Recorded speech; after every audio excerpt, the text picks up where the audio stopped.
ಈ Max Muller ಪುಣ್ಯಾತ್ಮ ಮೂಲತಃ ಜರ್ಮನ್. ಅವನಿಗೆ ಸಂಬಳ ಕೊಡ್ತಾ ಇದ್ದಿದ್ದು ಈ ಬ್ರಿಟಿಷ್ ಇಂಡಿಯಾ ಕಂಪನಿ. ಅವನ ಕೆಲಸ ಏನಪ್ಪ ಅಂದರೆ, ಸಂಸ್ಕೃತದಲ್ಲಿ ಇದ್ದಂಥ ಭಾರತೀಯ ಧಾರ್ಮಿಕ ಕೃತಿಗಳು ಏನಿದೆ ಅವೆಲ್ಲವನ್ನು ಇಂಗ್ಲೀಷ್ಗೆ ಅನುವಾದ ಮಾಡಿ. ನಮ್ಮವರು ಎಂತಹವರು ಅಂದರೆ, ಈ ಮ್ಯಾಕ್ಸ್ ಮುಲ್ಲರನಿಗೆ ಮೋಕ್ಷ ಮೂಲ ಭಟ್ಟ ಅಂತ ಬಿರುದು ಕೊಟ್ಟರು. ಎಷ್ಟು ಅದ್ಭುತವಾದ ಕೆಲಸವನ್ನು ಮಾಡ್ತಾ ಇದ್ದಾನೆ, ನಮ್ಮ ವೇದ ಉಪನಿಷತ್ತುಗಳನ್ನೆಲ್ಲ ಅನುವಾದ ಮಾಡ್ತಾ ಇದ್ದಾನೆ ಈತ ಮೋಕ್ಷ ಮೂಲ ಭಟ್ಟ. ಭಾರತೀಯ ನೆಲದ ಮೇಲೆ ಒಂದೇ ಒಂದು ಹೆಜ್ಜೆಯನ್ನೂ ಇಡದೆ, ಈ ಸಂಸ್ಕೃತಿಯನ್ನು ಕಣ್ಣಾರೆ ಕಾಣದೆ ಅಷ್ಟನ್ನು ಈತ ಅನುವಾದ ಮಾಡ್ತಾನೆ ಇಂಗ್ಲೀಷ್ಗೆ. ಹನುಮಾನ್ ಸಿಂಡ್ರೋಮ್ ಹೆಸರು ಹೊಸದಾಗಿ ಕೇಳಬಹುದು, ಆದರೆ ವಿಚಾರ ಹಳೆಯದು. ಹನುಮಂತನಿಗೆ ಎಲ್ಲ ರೀತಿಯ ಶಕ್ತಿ ಸಾಮರ್ಥ್ಯಗಳು ಇದ್ದವು, ಆದರೆ ಶಾಪದ ಫಲವಾಗಿ ಆತ ಎಲ್ಲವನ್ನ ಮರೆತಿದ್ದ. ತನಗೇನೂ ಶಕ್ತಿ ಇಲ್ಲ, ಸರ್ವರಲ್ಲಿ ಸಾಮಾನ್ಯ ತಾನು ಅಂತ ಭಾವಿಸಿದ್ದ. ಒಬ್ಬ ಜಾಂಬವಂತ ನೀನೆಂತಹ ಶಕ್ತಿವಂತ, ನಿನ್ನಲ್ಲಿ ಏನೆಲ್ಲ ಶಕ್ತಿಗಳಿವೆ ಅನ್ನೋದನ್ನು ವಿವರಿಸಿ ಹೇಳಿದಾಗ ಹನುಮಂತನಿಗೆ ತನ್ನ ಶಕ್ತಿ ಸಾಮರ್ಥ್ಯ ಎಲ್ಲವೂ ನೆನಪಿಗೆ ಬರುತ್ತೆ. ಭಾರತೀಯರು ಹಾಗೂ ಕನ್ನಡಿಗರು ಸಹ ಈ ಹನುಮಾನ್ ಸಿಂಡ್ರೋಮಿಂದ ನರಳ್ತಾ ಇದ್ದಾರೆ. ವಿಶ್ವದ ಯಾವುದೇ ದೇಶದ ಯಾವುದೇ ಸಂಸ್ಕೃತಿಯ ಜನರಲ್ಲಿ ಇಲ್ಲದೇ ಇರುವಂಥ ಅದ್ಭುತ ಸಾಮರ್ಥ್ಯ ಈ ನೆಲದ ಸಂಸ್ಕೃತಿಗೆ ಇದೆ, ಆದರೆ ಇದರ ಪರಿವೆ ಮಾತ್ರ ನಮಗೆ ಇಲ್ಲ. ಇದಕ್ಕೆ ಮುಖ್ಯವಾದ ಕಾರಣ ಬ್ರಿಟಿಷರು, ಕಾಂಗ್ರೆಸ್ನವರು, ಕಮ್ಯುನಿಸ್ಟರು, ಇವರ ಮೂವರಿಗಿಂತಲೂ ಹೆಚ್ಚಾಗಿ ನಮ್ಮ ಹನುಮಾನ್ ಸಿಂಡ್ರೋಮ್ಗೆ ಕಾರಣ ನಾವೇ. ಬ್ರಿಟಿಷರ ಭಾವನೆ ಏನು ಅಂದರೆ, ಇಡೀ ಜಗತ್ತಲ್ಲೇ ನಾವೇ ಬುದ್ಧಿವಂತರು, ನಮ್ಮನ್ನು ಬಿಟ್ಟರೆ ಯಾರೂ ಇಲ್ಲ, ಜಗತ್ತಿನಲ್ಲಿ ಇರುವ ಎಲ್ಲ ಸಂಪತ್ತು ನಮ್ಮ ಅನುಭೋಗಕ್ಕಾಗಿ ಇದೆ, ಎಲ್ಲ ಸಂಪತ್ತಿನ ಒಡೆತನ ನಮ್ಮದು, ಇದು ಅವರ ಭಾವನೆ. ಹಾಗಾಗಿ ಅರ್ಧ ಜಗತ್ತನ್ನು ಆಕ್ರಮಿಸ್ತಾರೆ, ಸಂಪತ್ತನ್ನು ದೋಚ್ತಾರೆ, ಎದುರಿಗೆ ಸಿಕ್ಕವರನ್ನು ಕೊಲ್ತಾರೆ, ಕೊಂದು ಬೇಸರ ಬಂದಾಗ ಅವರನ್ನು ಮತಾಂತರಕ್ಕೆ ಒಳಪಡಿಸ್ತಾರೆ. ಅಷ್ಟು ಆಳವಾದ ಬೇರುಗಳಿಲ್ಲದ ಜಗತ್ತಿನ ಸಂಸ್ಕೃತಿಗಳು ನಾಮಾವಶೇಷವಾಗಿ ಹೋಗುತ್ತೆ. ಆದರೆ ಭಾರತೀಯ ಸಂಸ್ಕೃತಿಗೆ ಎಷ್ಟು ಭದ್ರವಾದ ಬೇರುಗಳು ಇವೆ ಅನ್ನೋದಾದರೆ ಅದನ್ನು ಸಂಪೂರ್ಣ ಕಿತ್ತೊಗಲಿಕ್ಕೆ ಸಾಧ್ಯವಾಗೋದಿಲ್ಲ ಅವರಿಗೆ. ಬ್ರಿಟಿಷರು ಮನಗಾಣ್ತಾರೆ, ಈ ಭಾರತೀಯ ಸಂಸ್ಕೃತಿ ಅನ್ನೋದು ಒಂದು ವಿಶಾಲ ವಟವೃಕ್ಷದ ಹಾಗೆ. ಈ ವಟವೃಕ್ಷ ಜೀವಂತವಾಗಿ ಇರೋದು ಆಕ್ಸಿಜನ್ ಮತ್ತು ಗ್ಲೂಕೋಸ್ ಮೂಲಕ. ಆ ಆಕ್ಸಿಜನ್ ಮತ್ತು ಗ್ಲೂಕೋಸ್ ಯಾವುದು ಅಂತ ಹೇಳ್ತಂದರೆ, ಒಂದು ಇಲ್ಲಿರ್ತಕ್ಕಂಥ ಶಿಕ್ಷಣ ಪದ್ಧತಿ, ಎರಡನೇದು ಇವರ ಸಂಸ್ಕೃತಿ. ಇವೆರಡನ್ನು ಹಾಳು ಮಾಡ್ತು ಅಂದರೆ ಈ ಭಾರತೀಯ ಸಂಸ್ಕೃತಿ ಅನ್ನೋದು ಏನಿದೆ ಅದು ನಿರ್ನಾಮವಾಗುತ್ತೆ. ಮೆಕಾಲೆ ತನ್ನ ಶಿಕ್ಷಣ ಪದ್ಧತಿಯ ಮೂಲಕ ಇಲ್ಲಿದ್ದಂಥ ಗುರುಕುಲ ಪದ್ಧತಿ ಏನಿತ್ತೋ ಅದನ್ನು ಕ್ರಮವಾಗಿ ಬಹುಪಾಲು ಯಶಸ್ವಿಯಾಗಿ ನಾಶ ಮಾಡ್ಕೊಂಡು ಬಂದ. ಅದನ್ನು ನಾವೆಲ್ಲ ನೋಡಿದ್ದೇವೆ. ಇನ್ನು ಈ ದೇಶದ ಪರಂಪರೆಯನ್ನು, ಸಂಸ್ಕೃತಿಯನ್ನು ನಾಶ ಮಾಡೋದು ಹೇಗೆ? ಅದಕ್ಕೆ ಅವರು ಮಾಡಿದಂಥ ಮೊದಲ ಕೆಲಸ ಅಂದರೆ ತಿರ್ಚೋದು. John Holwell, Nathaniel Halhed, Alexander Dow, Max Muller, J S. Mill, William Jones, H H. Wilson, Rudolf Roth, Weber, Griffith, Monier Williams, Karl Marx ಮತ್ತು ಹೆಗಲ್ ಪ್ರಧಾನವಾಗಿ ನಮ್ಮ ಸಂಸ್ಕೃತಿಯನ್ನು ತಿರುಚಿದಂತಹ ಮಹಾನುಭಾವರು. ವೇದಗಳನ್ನು, ಉಪನಿಷತ್ತನ್ನು, ಇತಿಹಾಸವನ್ನು ವ್ಯವಸ್ಥಿತವಾಗಿ ತಿರುಚಿ ನಾವು ಹೇಳಿದ್ದೇ ಸತ್ಯ ಅನ್ನೋದನ್ನು ಘಂಟಾಘೋಷವಾಗಿ ಹೇಳ್ಕೊಂಡು ಬಂದವರು. ಬಿಷಪ್ ಅಶರ್ ಅಂತ ಒಬ್ಬ ವ್ಯಕ್ತಿ ಬರ್ತಾನೆ. ಆತ ಹೇಳ್ತಾನೆ, on the basis of the Bible story of creation, Bishop Usher had calculated that the whole universe was created at 9 a.m.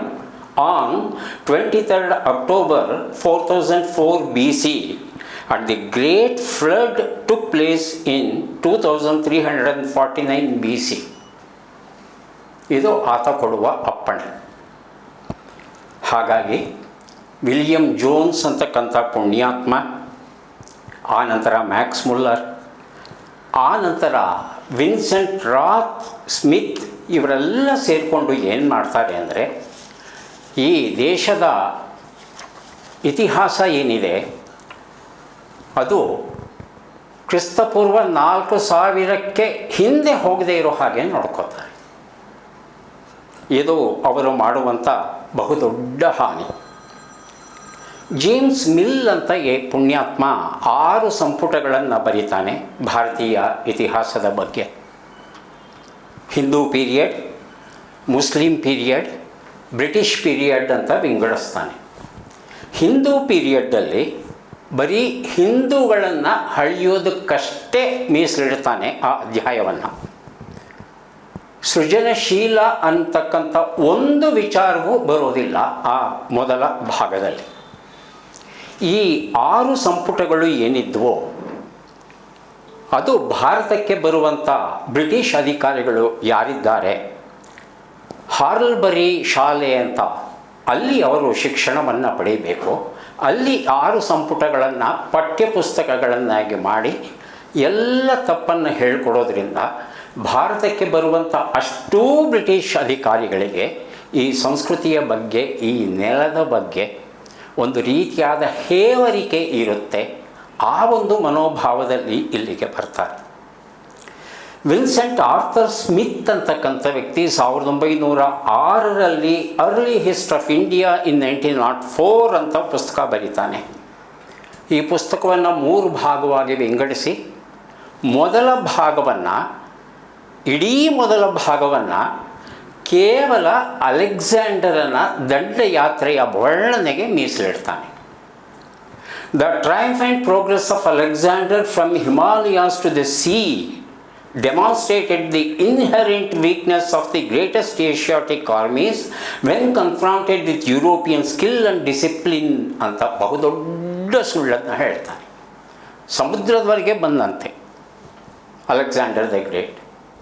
ನಮಗೆಲ್ಲ ಗೊತ್ತಿರೋ ಹಾಗೆ ಆತ ವಾಯುವ್ಯದ ಅಂಚಿಗೆ ಬಂದು ವಾಪಸ್ ಹೋಗ್ತಾನೆ. ಆದರೆ ಈ ಪುಣ್ಯಾತ್ಮ ಈ ರೀತಿ ಹಸಿ ಸುಳ್ಳನ್ನು ಬರಿತಾ ಹೋಗ್ತಾನೆ. ಇದನ್ನು ಇತಿಹಾಸದ ಪುಸ್ತಕ ಅಂತ ನಾವೆಲ್ಲ ಓದ್ಕೊಂಡು ಬಂದಿದ್ದೇವೆ. ಮಾರ್ಕ್ಸ್ ಹೇಳ್ತಾನೆ, all that is good in Indian civilisation is the contribution of conquerors. ಈ ದೇಶವನ್ನು ಯಾರು ಆಕ್ರಮಿಸಿದರು, ಆಕ್ರಮಣ ಮಾಡಿದ್ರು, ಲೂಟಿ ಹೊಡೆದ್ರು, ಅವರು ಈ ದೇಶದ ನಿಜವಾದ ಸಂಸ್ಕೃತಿಯನ್ನು ಕಟ್ಟಿದ್ರಂತೆ. ಅಂದರೆ ಆತನ ಲೆಕ್ಕದಲ್ಲಿ ಕುಶಾನರ ಕಾಲ ಏನಿತ್ತು ಅದು ಸ್ವರ್ಣಯುಗ. ಕುಶಾನರ ಕಾಲ ಸ್ವರ್ಣಯುಗ. ಹೇಳ್ತಾನೆ, the period from the Guptas to the conquest of Muslims in the 12th century AD has been termed as the period of feudalism, that is dark age, during which everything degenerated. ಇದು ಮಾರ್ಕ್ಸ್ ಹೇಳುವಂಥ ಮಾತು. ನಮಗೆಲ್ಲ ಗೊತ್ತಿರೋ ಹಾಗೆ ಗುಪ್ತರ ಕಾಲ ಏನಿದೆ ಅದು ನಿಜವಾಗಿಯೂ ನಮ್ಮ ಸಂಸ್ಕೃತಿಯ ಸ್ವರ್ಣಯುಗ. ಆದರೆ ಈತ ಹೇಳ್ತಾನೆ, ಆ ಅವಧಿಯಲ್ಲಿ ಎಲ್ಲವೂ ಅವನತಿ ಹೊಂದಿತು. 12ನೇ ಶತಮಾನದಲ್ಲಿ ಮುಸ್ಲಿಮರು ಬಂದು ಈ ದೇಶವನ್ನು ಉದ್ಧಾರ ಮಾಡಿದ್ರು. ಇವರ ಕಣ್ಣಿಗೆ ಚಂದ್ರಗುಪ್ತ ಮೌರ್ಯ, ಸಮುದ್ರಗುಪ್ತ, ಅಶೋಕ, ಹರ್ಷವರ್ಧನ ಇಮ್ಮಡಿ ಪುಲಿಕೇಶಿ, ರಾಜರಾಜ ಚೋಳ, ರಾಜೇಂದ್ರ ಚೋಳ, ಕೃಷ್ಣದೇವರಾಯ, ಛತ್ರಪತಿ ಶಿವಾಜಿ ಇವರು ಯಾರು ಸಾಮ್ರಾಟರೇ ಅಲ್ಲ, ವೀರರೇ ಅಲ್ಲ, ಈ ಸಂಸ್ಕೃತಿಯ ನಿರ್ಮಾತೃಗಳು ಅಲ್ಲವೇ ಅಲ್ಲ. 1520 ಒಬ್ಬ ಪೋರ್ಚುಗೀಸ್ ಪ್ರವಾಸಿ ಬರ್ತಾನೆ, ಡೊಮಿಂಗೋ ಪೇಸ್ ಅಂತ. ಆತ ವಿಜಯನಗರವನ್ನು ನೋಡಿ ಹೇಳ್ತಾನೆ, as large as Rome and very beautiful to the sight, the best provided city in the world ಅಂತ ಬರೀತಾನೆ. ಅಂದರೆ ಡೊಮಿಂಗೋ ಪೇಸ್ ಸುಳ್ಳು ಬರೆದನ? ಈ ಒಂದು ಪ್ರಶ್ನೆಯನ್ನು ನಮಗೆ ನಾವೇ ಹಾಕ್ಕೋಬೇಕಾಗುತ್ತೆ. ಈ ಮ್ಯಾಕ್ಸ್ ಮುಲ್ಲರ್ ಪುಣ್ಯಾತ್ಮ ಮೂಲತಃ ಜರ್ಮನ್, ಆದರೆ ಅವನು ವಾಸ ಮಾಡ್ತಾ ಇದ್ದಿದ್ದು ಬ್ರಿಟಿಷ್ ಇಂಡಿಯಾ ಕಂಪನಿಯ ಆಶ್ರಯದಲ್ಲಿ ಬ್ರಿಟನ್ನಲ್ಲಿ. ಅವನಿಗೆ ಸಂಬಳ ಕೊಡ್ತಾ ಇದ್ದಿದ್ದು ಈ ಬ್ರಿಟಿಷ್ ಇಂಡಿಯಾ ಕಂಪನಿ. ಅವನ ಕೆಲಸ ಏನಪ್ಪ ಅಂದರೆ, ಸಂಸ್ಕೃತದಲ್ಲಿ ಇದ್ದಂಥ ಭಾರತೀಯ ಧಾರ್ಮಿಕ ಕೃತಿಗಳು ಏನಿದೆ ಅವೆಲ್ಲವನ್ನು ಇಂಗ್ಲೀಷ್ಗೆ ಅನುವಾದ ಮಾಡಿ. ನಮ್ಮವರು ಎಂತಹವರು ಅಂದರೆ, ಈ ಮ್ಯಾಕ್ಸ್ ಮುಲ್ಲರನಿಗೆ ಮೋಕ್ಷ ಮೂಲ ಭಟ್ಟ ಅಂತ ಬಿರುದು ಕೊಟ್ಟರು. ಎಷ್ಟು ಅದ್ಭುತವಾದ ಕೆಲಸವನ್ನು ಮಾಡ್ತಾ ಇದ್ದಾನೆ, ನಮ್ಮ ವೇದ ಉಪನಿಷತ್ತುಗಳನ್ನೆಲ್ಲ ಅನುವಾದ ಮಾಡ್ತಾ ಇದ್ದಾನೆ ಈತ ಮೋಕ್ಷ ಮೂಲ ಭಟ್ಟ. ಭಾರತೀಯ ನೆಲದ ಮೇಲೆ ಒಂದೇ ಒಂದು ಹೆಜ್ಜೆಯನ್ನೂ ಇಡದೆ, ಈ ಸಂಸ್ಕೃತಿಯನ್ನು ಕಣ್ಣಾರೆ ಕಾಣದೆ ಅಷ್ಟನ್ನು ಈತ ಅನುವಾದ ಮಾಡ್ತಾನೆ ಇಂಗ್ಲೀಷ್ಗೆ. ಈತನ ಅನುವಾದ ಹೇಗಿದೆ ಅನ್ನೋದಕ್ಕೆ ಒಂದು 2 ಉದಾಹರಣೆಗಳನ್ನು ಗಮನಿಸಬಹುದು.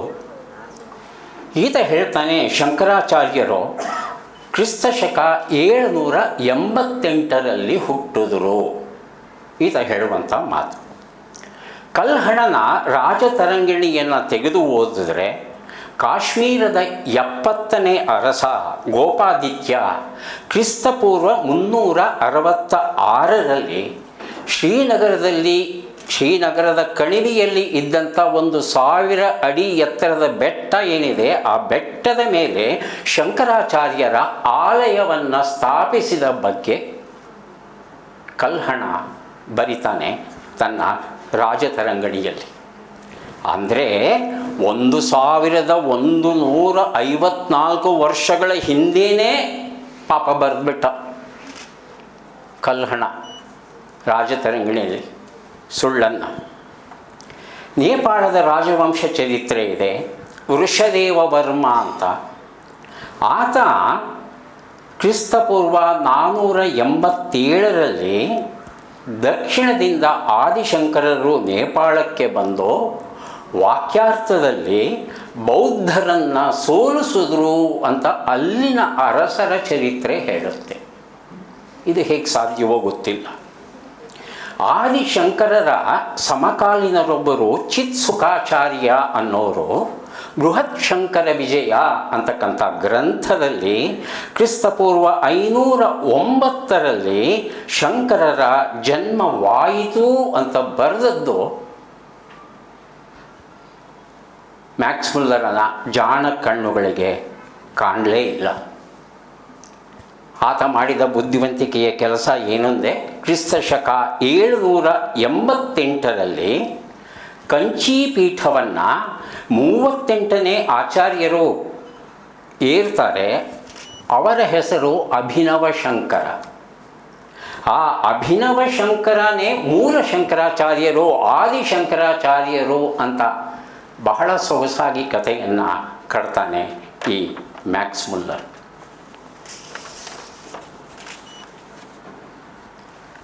ವಾಲ್ಮೀಕಿ ಮಹರ್ಷಿಗಳು ರಾಮಾಯಣದಲ್ಲಿ ರಾಮನ ಜನ್ಮ ವಿವರಣೆಯನ್ನು ಕೊಟ್ಟಿದ್ದಾರೆ. ಇದನ್ನು ಕಂಪ್ಯೂಟರಿಗೆ ಓಡಿದರೆ, ಖಗೋಳಿಕ ಆ್ಯಪನ್ನು ಬಳಸ್ಕೊಂಡು ಲೆಕ್ಕ ಹಾಕಿದರೆ ಜನವರಿ 10, 5114ರಂದು ರಾಮನ ಜನ್ಮವಾಯಿತು ಅನ್ನೋ ಮಾಹಿತಿ ನಮಗೆ ದೊರೆಯುತ್ತೆ. ಅಂದರೆ ಕ್ರಿಸ್ತಪೂರ್ವ 7122ರಲ್ಲಿ ರಾಮನ ಜನ್ಮ ಆಗಿರಬೇಕು. ಆದರೆ ನಮ್ಮ ಮ್ಯಾಕ್ಸ್ ಮೂಲಾದಿಗಳು ಹೇಳುವುದು ಏನಂದರೆ, ಕ್ರಿಸ್ತಪೂರ್ವ 5000 ವರ್ಷಗಳ ಹಿಂದೆ ಭಾರತದಲ್ಲಿ ನವಶಿಲಾಯುಗ ಇತ್ತು, ಸಿಂಧೂ ಸರಸ್ವತಿ ಸಂಸ್ಕೃತಿಯೇ ಆರಂಭವಾಗಿರಲಿಲ್ಲ, ವೇದಗಳ ಕಾಲ ಆರಂಭವಾಗಿರಲಿಲ್ಲ. ಹಾಗಿರುವಾಗ ರಾಮ ಹೇಗೆ ಹುಟ್ಲಿಕ್ಕೆ ಸಾಧ್ಯ? ವಿಷ್ಣು ಪುರಾಣ ಹೇಳುತ್ತೆ ಕೃಷ್ಣನ ಆಯಸ್ಸು 125 ವರ್ಷಗಳು 7 ತಿಂಗಳು 8 ದಿನ ಅಂತ. ಕಲಿಯುಗದ ಆರಂಭದಲ್ಲಿ ಕೃಷ್ಣ ದೇಹ ತ್ಯಾಗವನ್ನು ಮಾಡಿದ ವಿಚಾರವೂ ನಮಗೆ ಗೊತ್ತು. ಖಗೋಳಿಕ ಪುರಾವೆಗಳ ಅನ್ವಯ ಕ್ರಿಸ್ತಪೂರ್ವ 3138ರಲ್ಲಿ ಕುರುಕ್ಷೇತ್ರ ಯುದ್ಧ ನಡೆಯುತ್ತೆ. ಅದಾದ 36 ವರ್ಷಗಳ ನಂತರ ಕ್ರಿಸ್ತಪೂರ್ವ 3102ರಲ್ಲಿ ಕೃಷ್ಣನ ದೇಹಾಂತ್ಯವಾಗುತ್ತೆ. ಇವೆಲ್ಲವೂ ಪುರಾಣಗಳಲ್ಲಿದೆ. ಆದರೆ ನಮ್ಮ ಮೋಕ್ಷ ಮೂಲ ಭಟ್ಟರ ಅನ್ವಯ ಮಹಾಭಾರತ ನಡೆದದ್ದೇ ಕ್ರಿಸ್ತಪೂರ್ವ 300ರಲ್ಲಿ. ಹಾಗಿರುವಾಗ ಇದೆಲ್ಲ ಕಥೆಗಳು.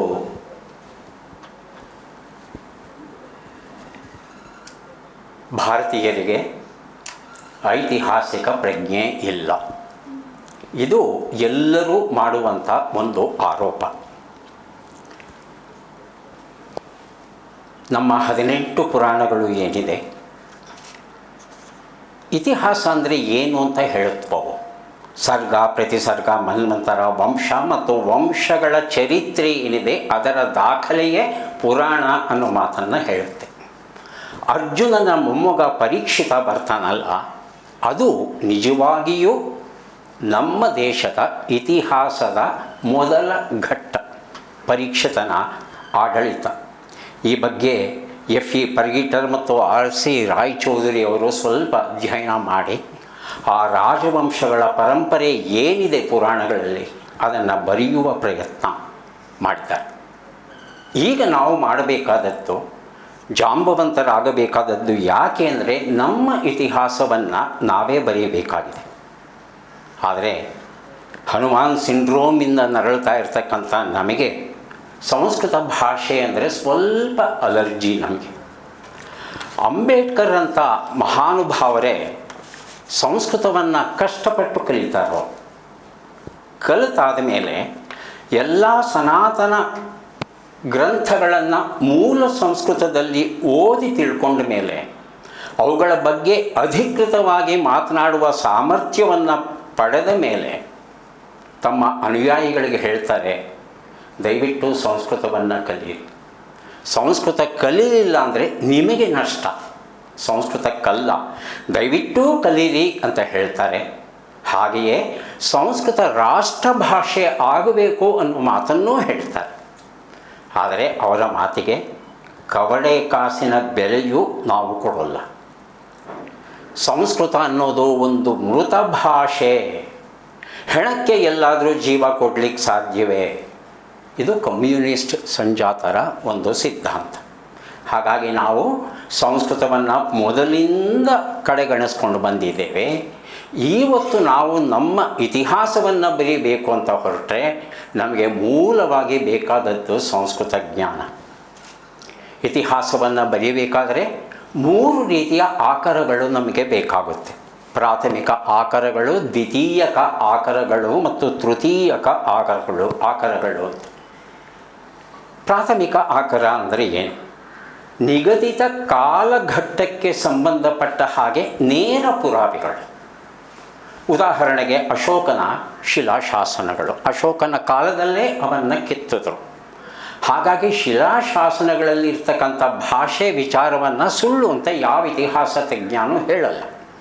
ಯಾಕಂದರೆ ಆಯಾ ಕಾಲದಲ್ಲೇ ರಚಿತವಾದಂಥ ದಾಖಲೆ. ಹಾಗಾಗಿ ಈ ಪ್ರಾಥಮಿಕ ಆಕರಗಳನ್ನು ಹೆಚ್ಚು ಕಡಿಮೆ ಮೂಲದಲ್ಲಿ ಹೇಗಿದೆಯೋ ಹಾಗೆ ತಗೊಳ್ಳೋದು ಉಂಟು. ಇನ್ನು ದ್ವಿತೀಯಕ ಆಕರಗಳು ನಿಗದಿತ ಕಾಲಘಟ್ಟದ ನಂತರ ರಚನೆಯಾದಂಥ ದಾಖಲೆಗಳು. ಉದಾಹರಣೆಗೆ ಕುರುಕ್ಷೇತ್ರದ ಯುದ್ಧ ಅದು ಮುಗಿದ ಮೇಲೆ ವ್ಯಾಸ ಮಹರ್ಷಿಗಳು ಮಹಾಭಾರತದ ಕಥೆಯನ್ನು ತಮ್ಮ 4 ಶಿಷ್ಯಂದಿರಾದ ಪೈಲ, ಜೈಮಿನಿ, ವೈಶಂಪಾಯನ ಮತ್ತು ಸುಮಂತುವಿಗೆ ಹೇಳ್ತಾರೆ. ಅವರು ತಮ್ಮದೇ ಆದ ಮಹಾಭಾರತಗಳನ್ನು ಬರೀತಾರೆ. ಜನಮೇಜಯ ಸರ್ಪಯಾಗವನ್ನು 12 ವರ್ಷಗಳ ಕಾಲ ನಡೆಸಿದಾಗ ಆ ಸಂದರ್ಭದಲ್ಲಿ ಉಗ್ರಶ್ರವ ಅಂತಕ್ಕಂಥ ಸೂತ ಮಹಾಭಾರತದ ಕಥೆಯನ್ನು ಹೇಳ್ತಾನೆ. ಹಾಗಾಗಿ ಮಹಾಭಾರತದಲ್ಲಿ ಬರುವಂಥ ವಿಚಾರಗಳು ಏನಿವೆ ಅದು ದ್ವಿತೀಯಕ ಆಕರ ಅಂತ ಅನ್ನಿಸ್ಕೊಳ್ಳುತ್ತೆ, ಸೆಕೆಂಡ್ರಿ ಸೋರ್ಸ್ ಅಂತ ಅನ್ನಿಸ್ಕೊಳ್ಳುತ್ತೆ. ಯಾಕಂದರೆ ಇದು ಪಾಂಡವರು ಕೌರವರು ಬದುಕಿದ್ದ ಕಾಲದಲ್ಲಿ ರೂಪಿಸಿದಂಥ ದಾಖಲೆ ಅಲ್ಲ, ನಂತರ ಬಂದದ್ದು. ಅದಾದ ನಂತರ ತೃತೀಯಕ ದಾಖಲೆಗಳು ಅಂದರೆ ನಮ್ಮ ಪುರಾಣಗಳು. ಯಾಕಂದರೆ ಆ ಕಥೆಗಳೆಲ್ಲ ನಡೆದು ಎಷ್ಟೋ ಶತಮಾನಗಳಾದ ಮೇಲೆ ಈ ಪುರಾಣಗಳನ್ನು ಬರೀತಾರೆ ಅಂತ ತಜ್ಞರ ಅನಿಸಿಕೆ. ಆದರೆ ಪಾರಂಪರಿಕ ನಂಬಿಕೆಯ ಅನ್ವಯ ಅದನ್ನು ವ್ಯಾಸ ಮಹರ್ಷಿಗಳೇ 18 ಪುರಾಣಗಳನ್ನು ಬರೆದ್ರು ಅಂತ ಆ ವಿಚಾರ ಹಾಗಿರಲಿ. ಆದರೆ ಸಾಕಷ್ಟು ಅವಧಿಯ ನಂತರ ಬರೆದ ಪುರಾಣಗಳಲ್ಲಿ ಮಾಹಿತಿ ಏನಿದೆ ಅದನ್ನು ತೃತೀಯಕ ಆಕರ, ಟೆರ್ಷರಿ ಸೋರ್ಸ್ ಅಂತ ನಾವು ಕರೀತೇವೆ. ಹಾಗಾಗಿ ಈ 3 ಆಕರಗಳನ್ನು ಬಳಸ್ಕೊಂಡು ಇವತ್ತು ನಮ್ಮ ಇತಿಹಾಸವನ್ನು ನಾವು ಬರಿಬೇಕಾಗುತ್ತೆ. ಆದರೆ ನಮ್ಮ ಧೀಶಕ್ತಿಯನ್ನು, ನಮ್ಮ ಬೆನ್ನು ಮೂಳೆಯನ್ನು ಮುರಿಯುವಂಥ ಒಂದು ಹುನ್ನಾರವನ್ನು ಮಾಡ್ತಾರೆ ಬ್ರಿಟಿಷರು. ಒಂದೇ ಕಲ್ಲಲ್ಲಿ 2 ಹಕ್ಕಿನ ಹೊಡಿಬೇಕು. ಅವರು ಮಾಡಿದ್ದಿಷ್ಟೇ, ಆರ್ಯ ದ್ರಾವಿಡ ಸಿದ್ಧಾಂತವನ್ನು ತಂದಿಡ್ತಾರೆ. ಆರ್ಯ ದ್ರಾವಿಡ ಸಿದ್ಧಾಂತ ಬಂದು ಕೂಡಲೇ ಭಾರತೀಯರಲ್ಲಿ ಇದ್ದಂಥ ಒಗ್ಗಟ್ಟು ಅದು ವಿಭಜನೆಯಾಗುತ್ತೆ. ಇವತ್ತು ಉತ್ತರದವರನ್ನು ದಕ್ಷಿಣದವರು ನಂಬಲ್ಲ, ದಕ್ಷಿಣದವರನ್ನು ಉತ್ತರದವರು ನಂಬಲ್ಲ. ಇದು ಭಾರತೀಯರನ್ನು ಒಡೆಯುವ ತಂತ್ರ ಆಗಿತ್ತು ಅನ್ನೋದನ್ನು ಯಾಕೆ ನಾವು ಅರ್ಥ ಮಾಡ್ಕೋತಾ ಇಲ್ಲ ಅನ್ನೋದು ಇದುವರೆಗೂ ನಮಗೆ ಗೊತ್ತಿಲ್ಲ. ಬ್ರಿಟಿಷರು ಆರಂಭಿಸಿದ ಈ ಒಂದು ತಂತ್ರವನ್ನು ವ್ಯವಸ್ಥಿತವಾಗಿ ನಿರಂತರವಾಗಿ ಅಚ್ಚುಕಟ್ಟಾಗಿ ಮುಂದುವರಿಸ್ಕೊಂಡು ಬಂದವರು ನಮ್ಮ ಕಾಂಗ್ರೆಸ್ನವರು ಮತ್ತು ನಮ್ಮ ಕಮ್ಯುನಿಸ್ಟರು. ಈ ಕಾಂಗ್ರೆಸ್ನವರು ಅಧಿಕಾರವನ್ನು ಸ್ವೀಕರಿಸಿದ ಮೇಲೆ ನಮ್ಮ ದುರದೃಷ್ಟ ಏನು ಅಂದರೆ ಶಿಕ್ಷಣ ಮಂತ್ರಿಗಳಾಗಿ ಬಂದವರೆಲ್ಲ ಮುಸ್ಲಿಮರೇ. ಮೌಲಾನಾ ಅಬುಲ್ ಕಲಾಂ ಆಜಾದ್, ಹುಮಾಯೂನ್ ಕಬೀರ್, ಮುಹಮ್ಮದ್ ಕರೀಂ ಚಾಗ್ಲಾ, ಫಕ್ರುದ್ದೀನ್ ಅಲಿ ಅಹಮದ್, ನೂರುಲ್ ಹಸನ್, ಹೀಗೆ ಮುಸ್ಲಿಮರ ಪರಂಪರೆ ಬಂದಾಗ ಅವರು ವ್ಯವಸ್ಥಿತವಾಗಿ ಈ ಇತಿಹಾಸವನ್ನು ತಿರುಚಿ ತಮ್ಮದೇ ಆದ ಕಾಲ್ಪನಿಕ ಕಾದಂಬರಿಗಳ ರೀತಿಯಲ್ಲಿ ನಮ್ಮ ದೇಶದ ಇತಿಹಾಸವನ್ನು ಬರೀಲಿಕ್ಕೆ ಶುರು ಮಾಡ್ತಾರೆ. ಆ ಅವಧಿಯಲ್ಲಿ ನಿಜವಾಗಿಯೂ ಭಾರತೀಯತೆ ಬಗ್ಗೆ ತಿಳಿದಿದ್ದಂಥ ಮಹಾನುಭಾವರು ಬದುಕಿದ್ದರು. Rajendra Lal Mitra, R G Bhandarkar, R C Majumdar, V K Rajwade, D R Bhandarkar, K P Jayaswal, K A Nilakanta Sastri, R K Mookerji, P V Kane, ಎಂತೆಂತಹ ಮಹಾನುಭಾವರು ಪಂಡಿತರಿದ್ದರು ನಮ್ಮಲ್ಲಿ. ಅವರು ಯಾರಿಗೂ ನಮ್ಮ ದೇಶದ ಇತಿಹಾಸಕ್ಕೆ ಸಂಬಂಧಪಟ್ಟ ಪಠ್ಯಗಳನ್ನು ರಚಿಸೋಕ್ಕೆ ಅವರನ್ನು ಕರೆಯೋಲ್ಲ.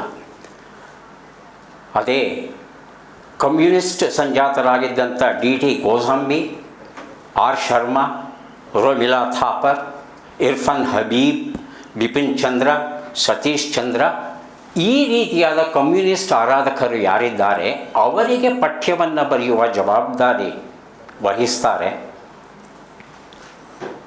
ಮುಂದೇನಾಯಿತು ನಮಗೆಲ್ಲ ಗೊತ್ತಿರುವಂಥ ವಿಚಾರ. ಆದರೆ ಈ ಕಮ್ಯುನಿಸ್ಟರು, ಬ್ರಿಟಿಷರು ಏನು ಆಘಾತವನ್ನು ಮಾಡಿದ್ದಾರೆ ಈ ದೇಶದ ಸಂಸ್ಕೃತಿಗೆ, ಅದಕ್ಕಿಂತಲೂ ತೀವ್ರ ಸ್ವರೂಪದ ಆಘಾತವನ್ನು ಮಾಡ್ತಾ ಇರೋದು ನಾವು, ಮಲ್ಲಪ್ಪ ಶೆಟ್ಟಿಗಳು.